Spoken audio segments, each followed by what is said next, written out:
Bien, chicos, vamos a continuar con la primera parte, digamos, de la unidad número 10. Yo voy a hacer presentación de pantalla y yo la clase pasada ya les había dado una introducción de la unidad número 9. Habíamos terminado con la unidad número 9 y ahora vamos a continuar con la unidad número 10, que en realidad las dos están en un solo PowerPoint. Bueno. Habíamos visto, digamos, lo que era el concepto de antimicrobianos. Decimos que son sustancias producidas por un microorganismo o elaboradas en forma total o parcial por síntesis química, la cual inhibe el desarrollo o mata otros microorganismos. Tenemos el concepto de antibiótico, que es un producto sintetizado por microorganismos, y quimioterápico es un compuesto obtenido por síntesis química. Ahora, digamos, todos los antimicrobianos deben tener ciertas características. ¿Cuáles son estas características? Que debe tener una toxicidad selectiva, debe tener una acción bactericida, no debe inducir resistencia, debe permanecer estable en los líquidos corporales y tener un largo periodo de actividad, ser soluble en humores y tejidos, no inducir respuesta alérgica en el huésped y tener un espectro de acción limitada. Entonces, acá vamos a hacer, digamos, una ampliación, digamos, de todas las características. Entonces decimos, las propiedades deseables de un quimioterápico ideal serían las siguientes: que tenga toxicidad selectiva. ¿Qué quiere decir? Es decir, actuar según el principio de bala mágica, que dañan al microorganismo respetando al hospedador. O sea, tiene que hacer daño al microorganismo, no al hospedador. Que sea microbicida, es decir, que mate o inactive irreversiblemente al microorganismo, provocando la pérdida total de viabilidad. En estos casos, los sistemas de defensa natural del hospedador, mecanismo de inmunidad, hacen el resto, eliminando al agente microbiano previamente inhibido por el quimioterápico. Los microorganismos susceptibles no deberían desarrollar resistencia al quimioterápico, pero en muchos casos, al cabo de un tiempo de uso del antimicrobiano, comienzan a surgir cepas microbianas resistentes al mismo, lo que obliga a un uso racional de los quimioterápicos y a una búsqueda continua de nuevos agentes. Ahora, que el quimioterápico sea efectivo con un amplio espectro de microorganismos, pero no existe ni existirá un solo agente capaz de inhibir a todos los microorganismos. Algunos antibióticos son de amplio espectro, pero no son eficaces contra todos los microorganismos. Que no sea alergénico y que no tenga efectos secundarios, que permanezca de forma activa en plasma, tejido, etc., durante el tiempo necesario, que sea soluble en agua y que alcance pronto la concentración terapéutica en los tejidos. Ahora, los quimioterápicos se clasifican por sitios de inhibición. Pueden actuar a nivel de pared celular. Ahí tenemos, por ejemplo, los beta-lactámicos, los glucopéptidos, la bacitracina A y la cicloserina. Pueden actuar a nivel de pared de membrana celular, y ahí tenemos la polimixina B, la colistina, la daptomicina, la anfotericina B, la nistatina y el ketoconazol. Pueden actuar a nivel de síntesis proteica o inhibiendo esta síntesis, y ahí tenemos los macrólidos, el cloranfenicol, las tetraciclinas, los aminoglucósidos y las lincosamidas. Alterando el ADN, ahí tenemos la rifampicina, las quinolonas y el metronidazol, y tenemos también lo que se denominan antimetabolitos, que son las sulfas y el trimetoprim. Y acá tenemos ejemplos: compuestos que inhiben la síntesis de la pared celular bacteriana, penicilina, cefalosporina, cicloserina, compuestos que actúan de modo indirecto en la membrana celular del microorganismo y que afectan su permeabilidad y permiten la fuga de compuestos intracelulares. Ahí tenemos a las polimixinas y cólisis de metato y los antimicóticos poliénicos.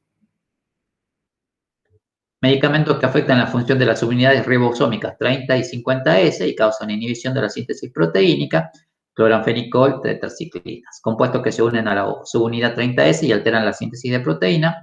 Tenemos los aminoglicósidos. Medicamentos que afectan el metabolismo del ácido nucleico, como rifampicinas, que bloquean a la ARN polimerasa dependiente del ADN, y las quinolonas, que inhiben al ADN girasa. Y después tenemos los antimetabolitos como el trimetoprim, sulfonamidas y nitrofuranos, que bloquean fases metabólicas específicas que son esenciales para los microorganismos. Y acá tenemos, digamos, un poco las características. Vamos a hablar de los antimicrobianos sintéticos, por ejemplo, los análogos de factores de crecimiento, que son las sulfamidas, Los primeros quimioterápicos de síntesis fueron las sulfamidas, despertaron gran interés cuando se mostró que su mecanismo de acción depende del hecho que funcionan como análogos de factores de crecimiento. Actúan como inhibidores competitivos respecto de cierta enzima. La primera sulfamida fue la sulfanilamida, que se denomina para-aminobenceno sulfonamida. Las sulfamidas tienen un efecto bacteriostático. Su acción antibacteriana se debe al hecho de que funcionan como análogos estructurales del ácido para-aminobenzoico PABA, inhibiendo competitivamente por el acceso a la enzima dihidropteril sintetasa en la ruta de la síntesis del ácido tetrahidrofólico. Son usadas principalmente en infecciones del tracto urinario y en medicina veterinaria. También tenemos a la isoniazida, que es la hidraxida del ácido isonicotínico, también conocido por sus siglas inglesas INH. Como se puede ver, es un análogo estructural de dos vitaminas, la nicotinamida y el piridoxal. Tienen un efecto bactericida, incluso a bajas concentraciones, lo que permite su empleo contra especies patógenas de Mycobacterium y en general contra bacterias ácido-alcohol resistentes, Nocardia y Corynebacterium. Es el tratamiento más usado contra el bacilo de la tuberculosis. Ejerce varios efectos, interferencia por mecanismos aún desconocidos con la biosíntesis de la pared celular de las bacterias, que conduce a desorganizar los ácidos micólicos. Después tenemos las quinolonas, son quimioterápicos de síntesis que bloquean la ADN girasa bacteriana, uniéndose a la subunidad de tipo A. El bloqueo de las quinolonas sobre la girasa supone que ésta queda congelada en la fase en que el ADN está unido a la enzima, y ello provoca la acumulación de rupturas de doble cadena, lo que conduce a la muerte de la bacteria. El ácido nalidíxico es un prototipo de quinolona de primera generación y el tratamiento se usa en tratamiento de infecciones por gram negativas del tracto urinario donde se concentra. Bueno, acá tenemos la clasificación de las quinolonas. Tenemos una primera categoría, son orales, poca penetración a tejido. Ahí estaría el ácido nalidíxico.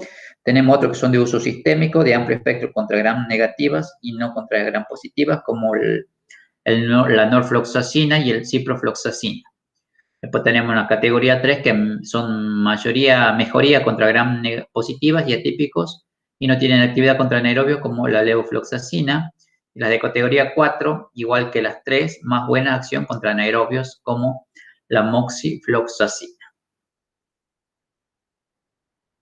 Después tenemos, digamos, los antimicrobianos naturales, denominados antibióticos. Los antibióticos son sustancias normalmente de bajo peso molecular, producidos por seres vivos o modificados artificialmente a partir de ellos, que a pequeñas concentraciones tienen efectos microbicidas o microbiostáticos tras ser administrados por vía adecuada a un organismo receptor.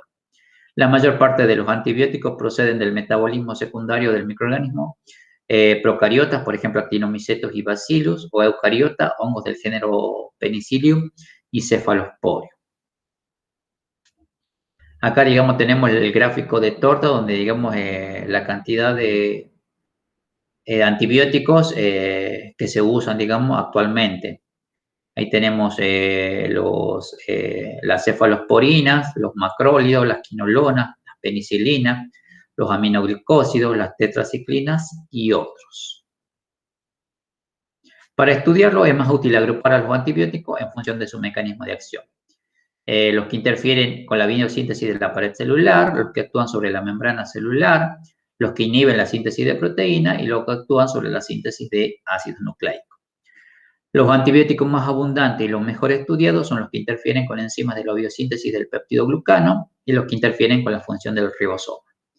A continuación estudiaremos algunos grupos importantes de antibióticos, dando importancia a su mecanismo de acción.